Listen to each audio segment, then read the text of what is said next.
is happening, fellow fantasy GMs? I am JJ Wang. He is the bearded one, DJ Dub. And with our powers combined, we are the Fantasy Couriers. So JJ Wang, you are dedication. You are how far from Niagara Falls right now as you're recording this podcast? About 3.5 hours currently. We stopped in some town outside of Pittsburgh. We're going to stop by Lake Erie on the way up there. Maybe check that out. Then we're going to swing by Buffalo, check out the couple of the wing joints that they got up there. I think there's 3 of them that we're going to visit, and then we're going to head to Niagara Falls. So it'll be fun. Wow, that's dedication on the road, recording a podcast. So if any news breaks, it's because we recorded it off air because I'm going to be out of town tomorrow as well. A couple of things, then we're going to jump into today's topic.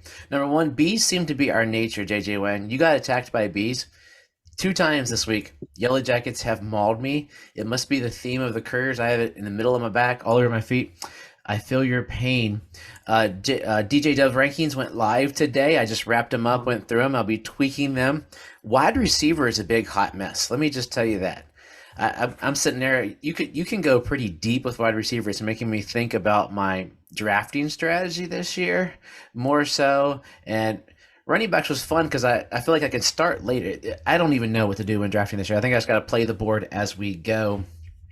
You just do the same thing you do. Just do the same thing you do every year. Draft them as they're ranked. I mean, it's nothing really changes. I mean, you draft the highest ranking guys, and then you go from there. It's not like you're going to be drafting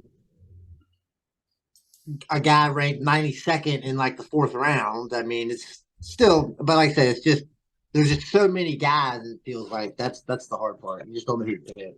Yeah, and sometimes there are, and you got to watch the market too, because the guys that were the hardest for me to rank were the guys that aren't like Saquon, Dal Cook, Leonard Fournette, and I'm trying to figure out where in the world to put them as I was going through. Those were the big struggles for me as I went through them. So we got there. And speaking of that, do you think Saquon's full of crap, or is he going to sit out this year? Oh, I don't know. I thought Le'Veon Bell was full of crap. So who knows? If he's smart, he won't set out. But who knows? Yeah, it'll be interesting to see what happens offseason with the running back market. Evidently, all the running backs are on like a chat line, so they're trying to figure out how to fix this. Sorry, dude, there is no way to fix this. This is just what you've got to deal with. I was listening today. Really, probably the best way to fix this would be to get rid of the franchise tag for the running back. You can't do that. I know you can't, but you can't get rid of the franchise tag for one, and then expect everybody else to be happy with it. Sorry, there's literally no way to fix this. These people, the owners don't want to pay you. They don't have to pay you. Yeah, it's true. The pretty soon kickers will be worth more as we go on.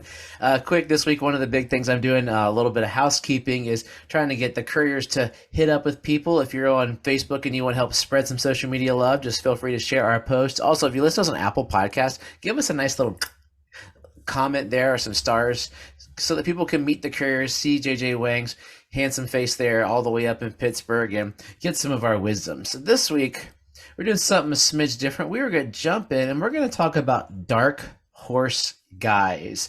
So a key thing to the Couriers, and I've been talking it up on my Scott Fishbowl group, is that we are a group that focuses not on those top guys. You hear enough about the top guys, and we say this often.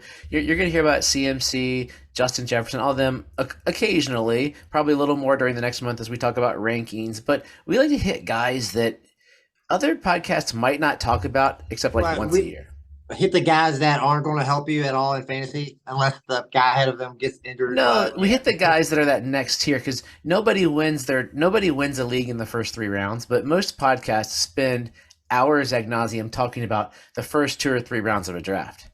If you draft well in the first 3 rounds, but then the last 8 guys suck, you're not going to win your league. So we're trying to hit this week. The goal are these guys that would be like fringe end of your draft kind of guys, maybe mid to end draft.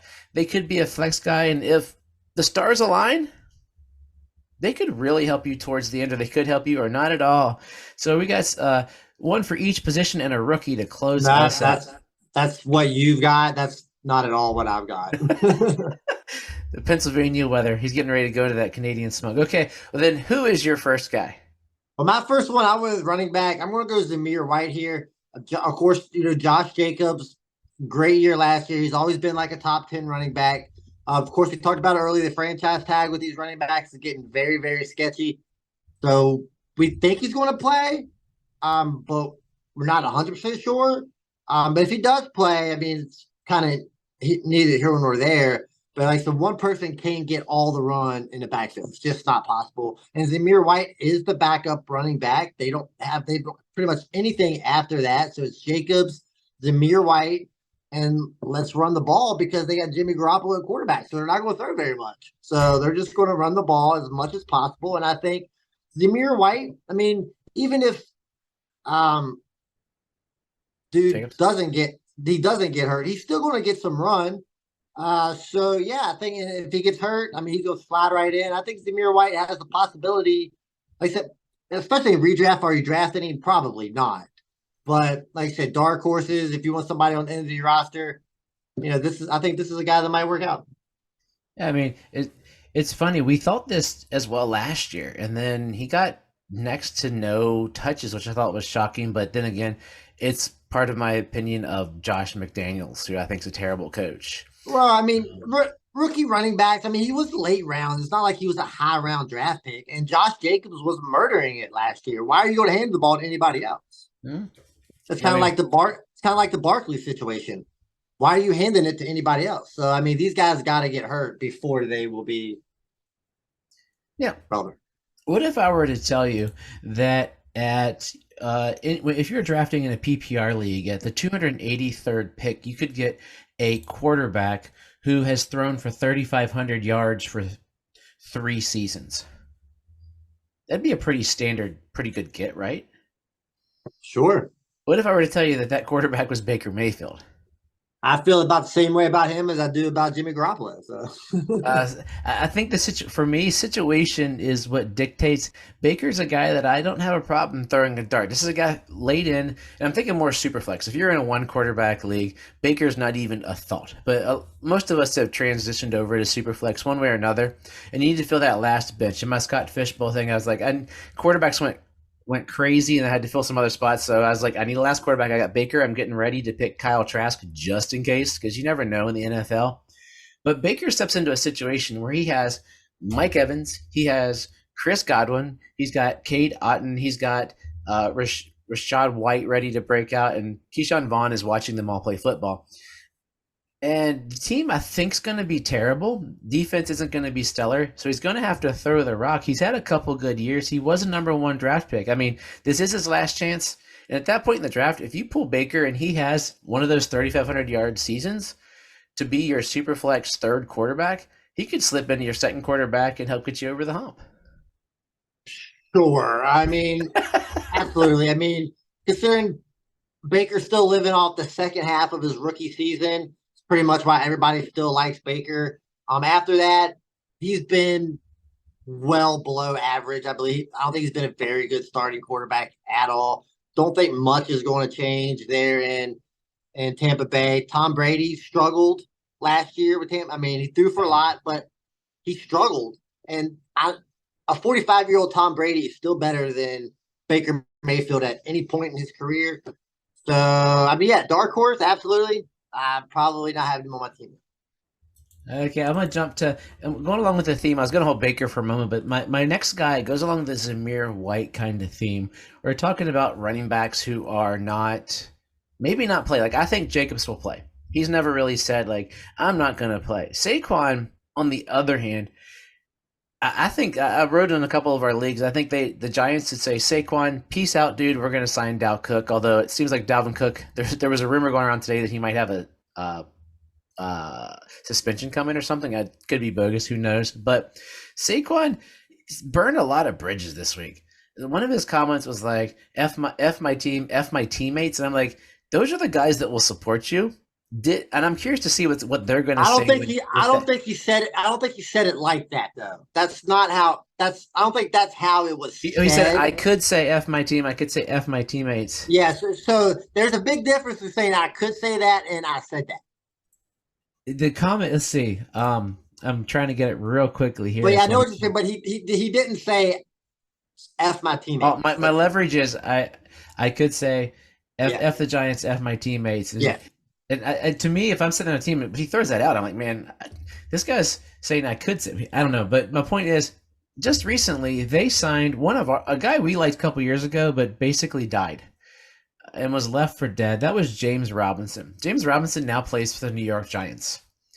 Might be worth a stash if Saquon sits out a month, because we're looking at Matt Breida, James Robinson, probably a combo, be like a thunder and lightning. Matt Breida's fast as the wind, and then James Robinson's a bowling ball who up until his first 2 years he averaged 4.6 yards a carry, which is pretty steadily for a NFL running back to get, and situational there, especially because I was hearing some stats like guys who missed training camp have possible hammy injuries come up because they're just not in football shape, even through working out. So this could totally flop in a week if Saquon says, just kidding, I'm going to play for the Giants and get my bag of cash next year, or hope to.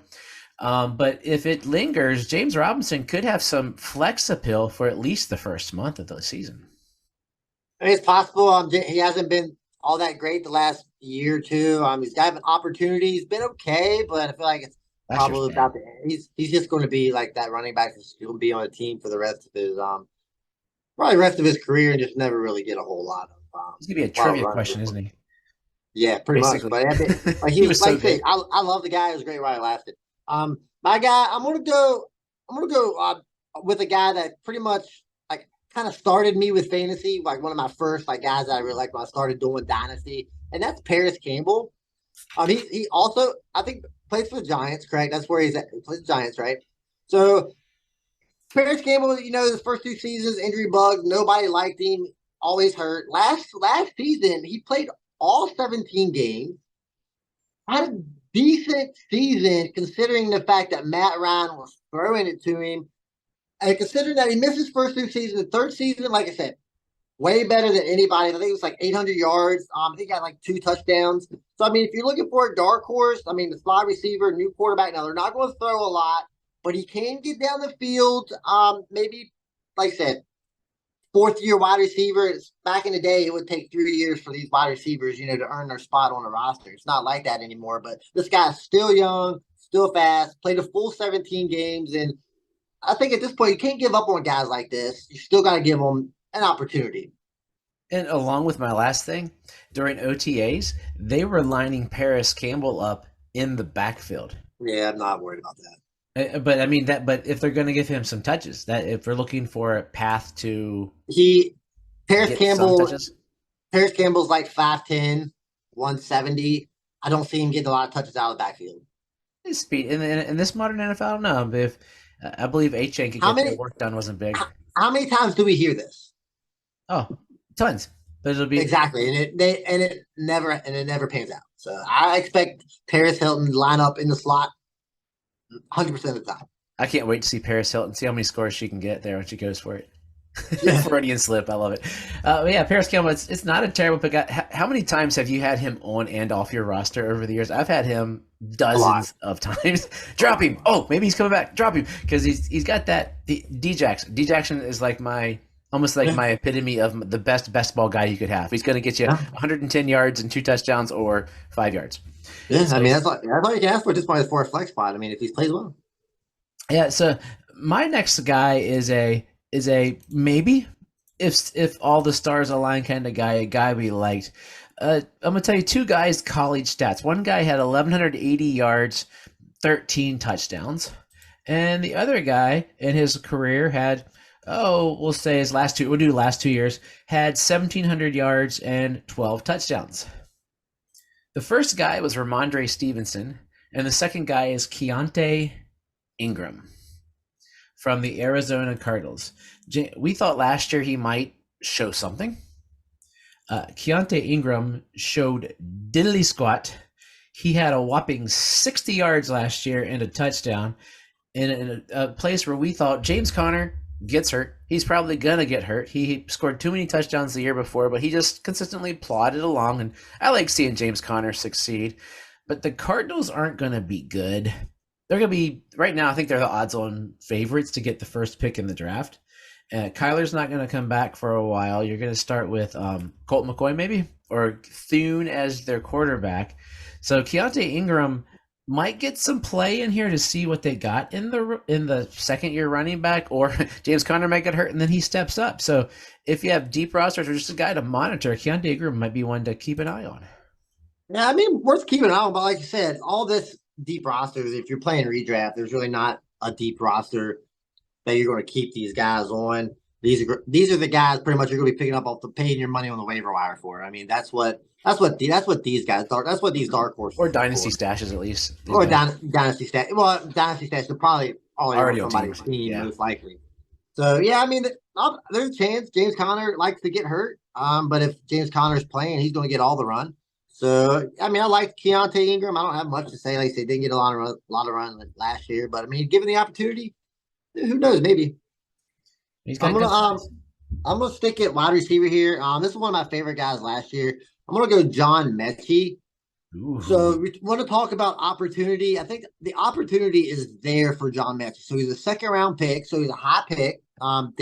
So he's got that draft capital. Like I said, he got the cancer, leukemia, completely healed from what I gathered. So he should be 100%. So coming into the season, really the only person that he's competing with is a Nico. 31-year-old Robert Woods, right? Nico. Yeah, I was getting there. Give me a second. So we got Robert Woods, who's 31 years old. Nobody's seen Robert Woods in what 2 or 3 years. So evidently they still seem to think he's going to be like a great wide receiver there. I don't see that happening. Nico Collins, we liked. There's still opportunity there for him, so you could probably throw him in here too. Nico Collins and John Mechie, young quarterback. So the young quarterback has young receivers to grow with. Like Mechie was really good at Alabama. So I mean, if he can keep his speed, he's like a 4.3 guy coming out. So he's fast. Uh, CJ Stroud can throw the deep ball. So I mean, I think there's real possibility. I mean, this guy's going to get his chance. I love this guy. I'm sitting on him in one or two dynasty leagues. Like, man, I drafted him. I think he was going what second round last year, I believe. Second, Yeah, maybe yeah, third. yeah. Yeah, because the talent is just there. Just being that stud from Alabama, he was rolling there with Waddle. With all those guys in there, just a beast. Him and Jameson were the two guys, Yeah, and he he was was. supposed to be the guy coming into that season. Jameson obviously stood out a little bit more, but coming into the NFL, Jameson may never play. I mean, John Messi knows to keep his finger off his DraftKings account and just to play football. Hopefully, Yeah. that'll get. Yeah. But yeah, I like the opportunity. He's a guy out. Would you even consider him? How many is he? Just a waiver watch, or is he one that you might stash with your like 16th, 17th pick? Do you think I highly? don't think I don't think I can pick him up at that point. It's Yeah, it's still kind of tough. You just don't know what's going to go. You just don't know what's going on. I mean, rookie he's coming quarterback back from situation. leukemia, so you have no idea. If somebody wants to pick him up, go for it. But I'd probably like to wait maybe after that first week, see what happens, then maybe Yeah, try to go get him at that point. I think rookie quarterback will keep him waiver wired for a while. My next receiver is a guy who I think you could maybe pick with that last pick. Vonchi Lawson Jefferson Jr., also known as Van Jefferson I almost called him the St. Louis Rams. I'm so old. Of the Los Angeles Rams. There's Cooper Cup and there's Cooper Cup. That's really the depth chart left on the Rams. Last year they were decimated by injury. That team, man, Sean McVay to win whatever he did win last year deserves Coach of the Year because they just got demolished by injury and then Cam Akers took over the team. But somebody's got to step into that second role by Robert Woods at some point. Van Jefferson has shown splashes at times. I mean, the other year he played 17 games, had 800 yards and 6 touchdowns. He's 6'1", 200, so he's not huge, not tiny. I mean, 6'1" is pretty good for a receiver. But opportunity, I see Matt Stafford having a bounce back year this year. He's got something to prove. I mean, he already told him he's going to be the Rams because they're not going to cut him because he has all that guaranteed money. And I think my Stetson Bennett drafts are going to be a waste. But I think Van Jefferson, I like Puka. I love my Puka. But Van Jefferson's going to be number 2 on that team, which should garner him close to that 806 that he got the other year. He had 50 receptions. He could even get more than that because, I mean, Higbee doesn't get a lot of catches. He gets targets and stuff, but they could get comparable numbers maybe. But Cooper Cup's going to kill it. Why not give Van Jefferson some ball this year? He's going into year 4. Yeah, I mean it's possible. I mean, there's like I said, there's not very many wide receivers there. You still got Tutu. You forgot to add him. I think there's one more. I can't remember who it was, but yeah, I Two, mean the two. opportunities there. He hasn't really produced a whole lot. Like I said, he had that 1 year, kind of disappeared. Other than that, we've all been waiting for him to do something. Hopefully, this is the year. I mean, I like Van Jefferson. I think I still got him. I think I still got him one place. So I'm hoping. I'm hoping he bounces back for a good. You know, you get 900 yards, and maybe 5, 6 touchdowns. Yeah, I mean, he went in my Scott Fishbowl. He went in the 17th round. Yeah. And that's including kickers, which scored ridiculous guys. So I have a tight end because I love my tight ends. This tight end had 16 targets in the red zone last year, and he's getting thrown to by our dark horse quarterback, and that's Cade. No. That's your dark horse quarterback, not ours. We're married through podcast, right? No, we're not. Not when it comes to no. Baker Mayfield and Jimmy Garoppolo are not mine in any way. Sorry. From my favorite quarterback this year, Baker Mayfield. I might have to find a bold prediction for him for the bold prediction show. Cade Otton. He's going in. They drafted a rookie who's not going to put a lot up. Not going to get in his way. Baker Mayfield doesn't throw the ball far, so he's going to have to throw to a tight end. Cade Otton's got decent size to throw to. The dude is 6'5", 245, and he can catch the ball. So he had, but I lost my numbers here. I want to say it was like 60 some odd targets last year, but if they ever get close to the red zone, Cade Otton, he had 42 receptions last year. So on 65 targets, yeah. But I think Cade Otton, and he is going so late. So late that if you're like, I'm not going to get one of the top 2 tight ends and I'm going to wait till literally the last round, you might be able to pick up Cade Otton. That's possible. Tight end is a death town. I mean, yeah, tight ends are. I mean, there's a chance that he has a good game here and there, but at the end of the day, it's pretty much. I don't see him throwing for a lot of yards, and I'm pretty sure Mike Evans is telling Baker Mayfield, "Look, dude, I've had 1,000 yards every year in my NFL career, and you better only be throwing to me to make sure I get that 1,000 yards. Plus, there's still Chris Godwin on the other side.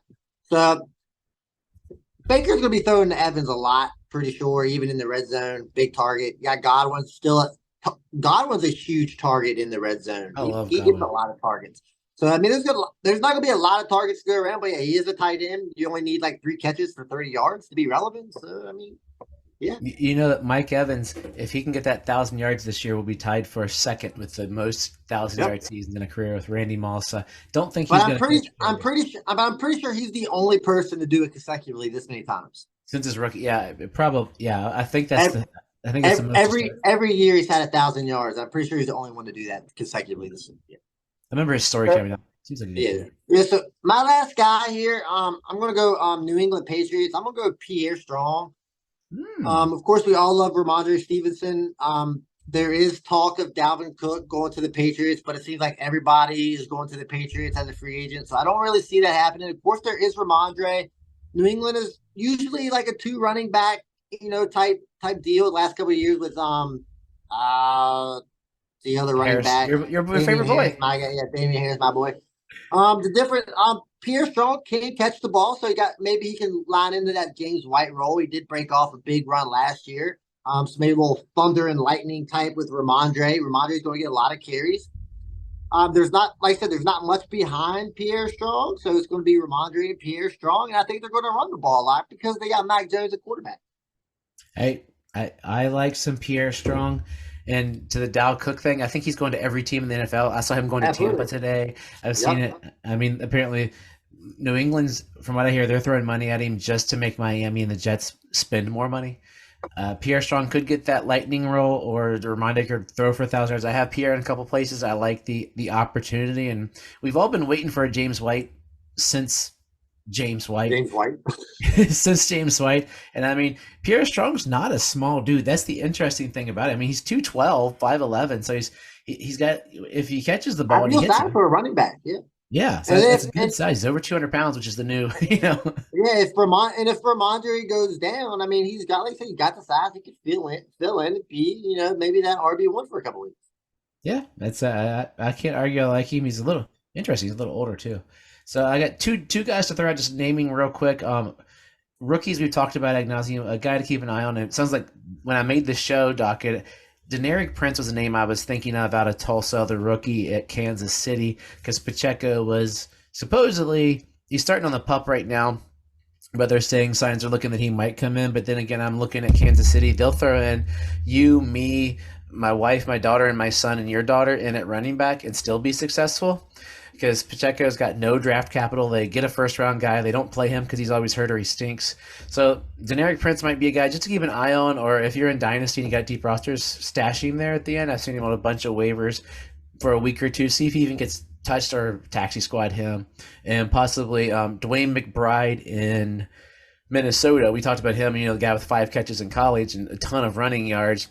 If they end up keeping Madison, I'm not high on Madison, and I can't figure out what it is. I don't think Madison is special in any way. He's been like an elite backup, but Yeah, every time he comes in, he's okay. I mean, I'm not sure Madison on my team. Would I be super happy? No, but I mean, he's solid. I mean, he's going to get the run to start out with. RB2, I think. I don't think there's RB1 upside, but I'm more of a Ty Chandler guy. I think Ty Chandler's a little faster, catch the ball a little better. So before Dwayne McBride, so I think he's more NFL caliber running back. Dwayne McBride might get ground and pound. He might get some goal line that's where I've carries. seen him. Yeah, So yeah, I'm more of a Ty Chandler guy. Deneric Prince, as far as Deneric Prince goes, from what I'm hearing, he will be playing special teams. So he's a good special teams player. So that'll keep him on the roster, given the opportunity. He's really fast. I got him on a couple rosters. He's fast, plays special teams. Coaches are going to like him. yep. Okay, JJ Wang. Those are some dark horses. That's our almost a theme of our show. We pulled some names maybe some of y'all never thought about. Stash them in the back of your mind. If they're not there, stash them on your deep dynasty roster. Just watch them the first couple weeks because really the most important waiver wire is week 1 and week 2 when you're like, hey, this guy bumped. If you have Fab and you have $100 in waiver Fab after week 2, you probably played the game wrong and you're behind the 8 ball at this point. So check out my rankings this week. Tell me what you think. They are fluid because I still don't know what to do with stinking Saquon or Dow Cook or Leonard Fournette, and some of that might change, and they're fun to play with and move up and down. But give us some wisdom before you get your sleep on to go drive up to Lake Erie tomorrow. It's a words of wisdom, Alex. I'm not a very big planner, right? I don't plan. I'm a I kind of didn't know like you were on on the whim. vacation till today. Yeah. I'm really on the whim type guy, right?